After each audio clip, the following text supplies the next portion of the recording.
চিকিৎসা বিজ্ঞান ও শরীরতত্ত্ববিদ্যা নিয়ে কোরআন কি বলে শিশু সম্পর্কে কিছু সংক্ষিপ্ত আকারের কথা বলবো।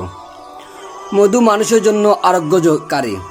মৌমাছিরা বিভিন্ন প্রকারের ফুল এবং ফলের রস শোষণ করে এবং নিজের শরীরের মধ্যে মধু তৈরির পর তা মোম কোষ করে জমা করে।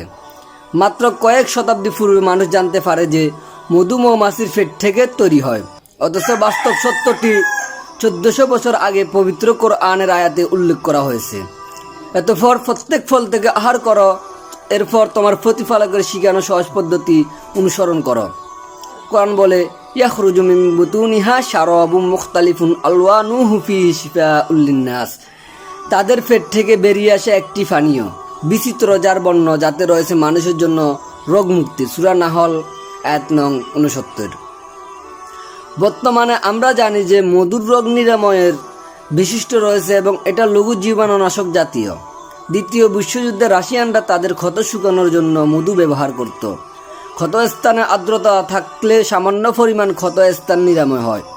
মধুর ঘনত্বের কারণে ক্ষতস্থানে কোনো ছত্রাক বা ব্যাকটেরিয়া জন্মাতে পারে না। যদি কোনো ব্যক্তি কোনো গাছের ফলের অ্যালার্জি রোগে ভোগে, তাহলে তাকে ওই গাছ থেকে আহরিত মধু পান করালে তার অ্যালার্জি প্রতিরোধ ক্ষমতা বৃদ্ধি পায়। মধুতে ফল, শর্করা বা ফ্রুক্টোজ এবং ভিটামিন কে রয়েছে। মধুর উৎস বিশিষ্ট সম্পর্কে কোরআনে বর্ণিত জ্ঞান কোরআন নাজিলের কয়েক শতাব্দী পরে বিজ্ঞানীরা আবিষ্কার করেছে। তাহলে কোরআন 1400 বছর আগে বলা হয়েছে। আমাদের উচিত বর্তমান অশ্লীল সমাজে ইসলামিক ভিডিওগুলো like, share, follow and subscribe করে সবার মাঝে ছড়িয়ে দেওয়া। সম্ভবত এটা একটা সওয়াবের কাজ। আপনার কারণে একজন মানুষ ইসলামিক জ্ঞান শিখার সুযোগ পেল। এবার আসি শরীরতত্ত্ববিদ্যা। রক্ত সঞ্চালন ও দুধের উৎপাদন সম্পর্কে কোরআন ও বিজ্ঞান কি বলে? মুসলিম বিজ্ঞানী ইবনে নাফিসের 600 বছর পূর্বে এবং পশ্চিমা বিশ্বে উইলিয়াম হারোয়ে কৃতক রক্ত চলাচলের ধারণা দেওয়ার 1000 বছর পূর্বে কোরআন অবতীর্ণ হয়েছিল। প্রায় 1300 বছর পূর্বে এটা জানা ছিল যে অন্তের কি ঘটে এবং বিপাকীয় প্রক্রিয়ার খাদ্যের বিভিন্ন উৎপাদন শোষিত হয়ে দেহের বিভিন্ন অঙ্গ প্রত্যঙ্গের পুষ্টি সাধন করে। কোরআনের একটি আয়াতে দুধের উৎপাদনের উৎস সম্পর্কে বর্ণনা করে, যা মতামতগুলোর সাথে সম্পূর্ণ মিল। মতগুলোর ব্যাপারে কোরআনের আয়াত বুঝতে হলে এটা জানা গুরুত্বপূর্ণ যে অন্তনালীতে কি কি রাসায়নিক প্রক্রিয়া ঘটে এবং সেখান থেকে খাদ্যের নির্যাস কি করে একটি জটিল প্রক্রিয়ার রক্তে প্রবাহিত হয়। কখনো কখনো তার রাসায়নিক বিশিষ্টের উপর নির্ভর করে লিভারের মাধ্যমে রক্ত প্রবাহিত হয়।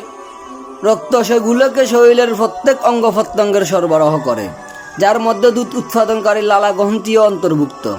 সহজ কথায় অন্ত্রনালীর কিছু বিশেষ ধরনের নির্যাস অন্ত্রের আবরণের মধ্য দিয়ে বেরিয়ে আসে এবং নির্যাসগুলো রক্ত সঞ্চালনের মাধ্যমে বিভিন্ন অঙ্গ প্রত্যঙ্গে পৌঁছায়। যদি আমরা কোরআনের আয়াতের মর্মার্থ বুঝতে চাই, তাহলে ধারণাটি যথাযথ মূল্যায়ন করা যাবে। ধরেন, ইন্না লাকুম ফিল আনআমি লাইবরা নুসকিকুম মিম্মা ফি বুতুনিহি মিন বাইনি ফারসিন ওয়া দামিন লাবানান খালিসান সাইগুল লিশারিবিন। আর নিশ্চয় তোমাদের জন্য চতুষ্পুত যন্ত্রসমূহের মধ্যে চিন্তা করার বিষয় রয়েছে। আমি তোমাদেরকে পান করাই তাদের উদর হস্তিবস্তুসমূহের মধ্য থেকে গোবর ও রক্ত বাদে দুধ, যা পানকারীদের জন্য উপকারী। সূরা নাহল আয়াত নং 66। অন্য আয়াতে বলা হয়েছে, ইন্না লাকুম ফিল আনআমি লাইবরা নুসকিকুম মিম্মা ফি বুতুনিহা ওয়া লাকুম ফিহা মানাফিউ কাসীরাতুন ওয়া মিনহা তাকুলুন। আর নিশ্চয় তোমাদের জন্য চতুষ্পুত যন্ত্রসমূহের মধ্যে চিন্তা করার বিষয় রয়েছে।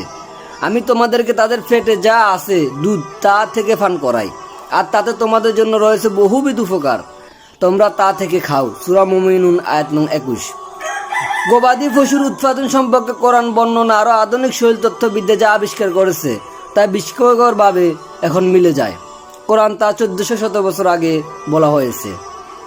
তাহলে আমাদের বিষয়টি বুঝবার চেষ্টা করেছেন, আমাদের কমেন্ট বক্সে জানাতে পারেন। পরে ভিডিও থাকবে আমাদের বুন তথ্যবিদ্যা বিস্তারিত, ইনশাআল্লাহ।